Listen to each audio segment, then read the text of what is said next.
savoir qu'il n'y a aucun rayon qui échappe. Les consommateurs riches comme pauvres sont tous potentiellement exposés.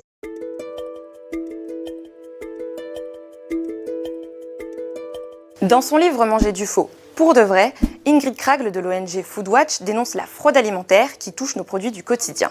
Exemple 1, le poivre. Il peut être adultéré avec des substances qui n'ont rien à voir avec le poivre. Ça peut être du sable, des pierres, des charges qui vont permettre de faire en sorte que le poivre pèse plus lourd. Exemple 2, l'huile d'olive. On a notamment débusqué une opération qui consistait finalement à prendre de l'huile de tournesol, d'y ajouter de la chlorophylle et par magie, grâce à la couleur teintée verte, de le transformer ainsi en huile d'olive qui était vendue 10 fois plus cher.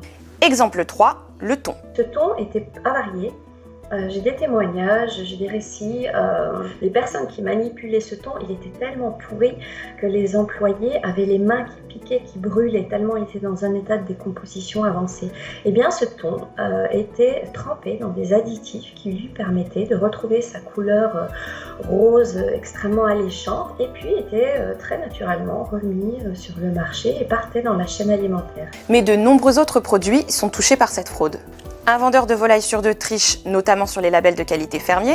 43% des miels présentent des défauts de composition, de qualité ou sont faussement étiquetés français. Sur 12 produits biocontrôlés, il y en a un qui ne l'est pas autant que les autres. Mais vous allez me dire, moi, en tant que consommateur, comment est-ce que je peux repérer cette fraude ? Eh bien, il est bien là le problème, c'est qu'en fait, on ne peut pas le savoir. Il est impossible pour les consommateurs de repérer juste en regardant les étiquettes ou en faisant ses courses la fraude.